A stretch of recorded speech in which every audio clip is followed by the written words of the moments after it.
Welcome guys, it's a lovely Saturday morning and I thought to delve into finally the Subharmonicon. Now I've had the Mother 32 and the DFAM for some time, but I didn't get this guy until recently, and honestly this is like my first kind of go at this triple decker Moog setup. So I thought maybe I would just break down the patch and kind of get you guys settled as to what I'm doing. One other quick thing. Each of the Moog devices is plugged into one of these STRYMON guitar pedals. I want to say that the Mother 32 is headed to the timeline, the DFAM is being plugged into the Volante, and then the Subharmonicon is being piped through the Nightsky. So, just as an added texture because, it's pretty dry without effects. And so, again, I haven't also kind of had this kind of a triple pedal setup in a while. So I thought kind of put this together and do a little kind of a goofy setup. Not doing anything too crazy. I'm just kind of like letting each of the Moog devices do its thing, right? So DFAM, kind of using it as a rhythmic structure. So let me just play that. It's just a little slow little groove. I love the texture of the DFAM, like this kind of grit that's there. And again, this is a simple thing. I've got the cutoff to kind of expressively, kind of figure out the accents and what I like and what I don't like. So, but I love that. And obviously it's going through the Volante to give it a little bit of that, simple delay effect. But again, I just love the sonic quality of that. Next up is the Mother 32, and it's pretty simple. I'm just literally using it as like a bass line, although I think, let me see here.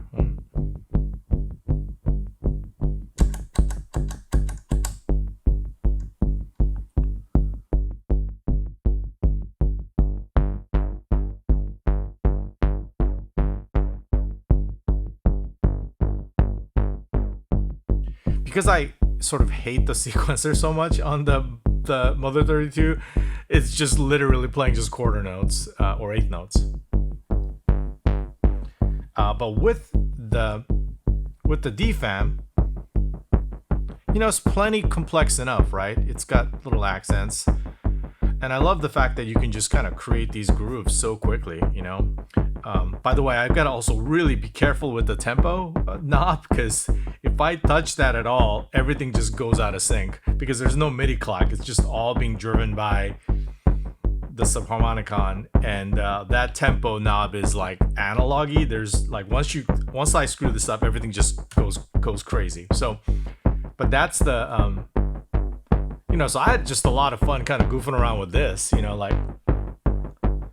I can imagine, automating this somehow with an LFO or some other rack, but I'm just kind of here mostly just kind of goofing around with this.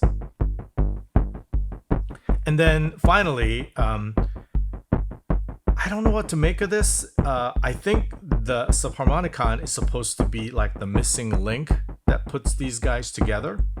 So essentially, I think I'm just, using it as like a texture pad, so if I bring this in, it kind of has sort of a water phone effect. I don't know if you guys know what a water phone is, or water gong, where you kind of hit a gong and you dip it in this vat of water. It's kind of an old orchestral trick, but a lot of film composers have used it. And when you hear it, it kind of sounds this like, it kind of has that vibe to it.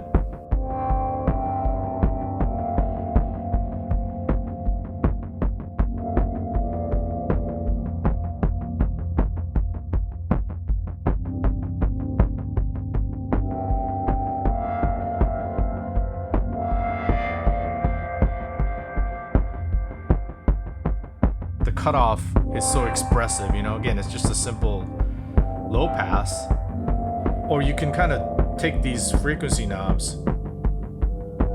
and you hear sort of the harmonic order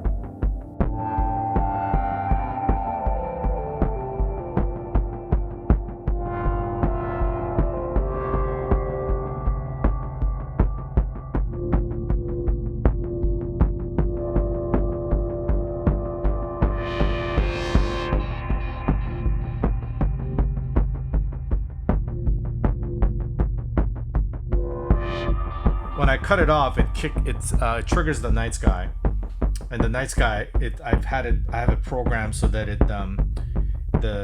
there's a little oscillator, pulse width that kind of oscillates the filter of the Nightsky, so it creates this, creates that little, and that's just so fun because, you know, when you're in production, you're just kind of having to manually mouse click and stuff. And with this kind of a setup, for me anyway, you know, like it's just even that is just so expressive and fun.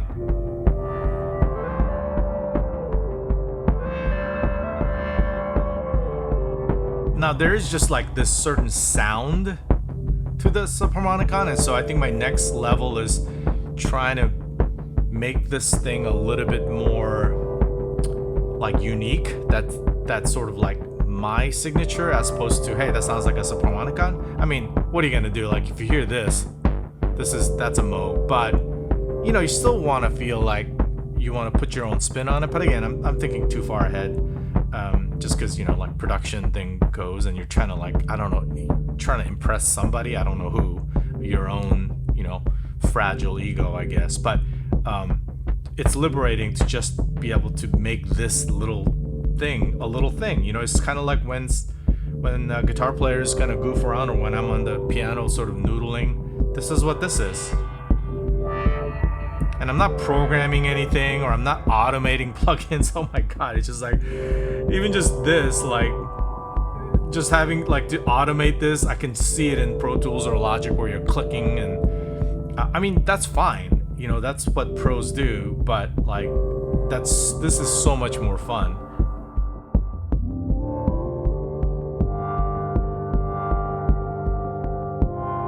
And so it's like a little trio, you know? So sometimes I'll just have that, and then I can just, maybe these guys start playing together. And you don't have to go anywhere, really. It's just this note. I don't even know what note that is. I think it's just a C, but obviously, you know, it's not grounded in anything either, because I just try to match the frequency of the bass to the kick a little bit so that they're not fighting. And I'm not going to touch that dial, because then if I tweak it, then everything just goes bad.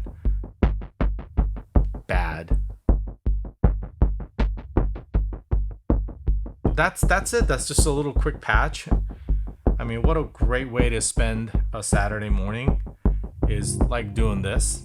I just love it. So anyway, finally got a good use out of this, and now I kind of know what it can do. So the next steps would be just really about getting like my sounds to it, like what I like, and kind of infusing some of my personality into it. And that also is gonna, I think, be super fun. So thanks for sticking around, and I'm gonna just kind of play with this more, and you guys have a good afternoon.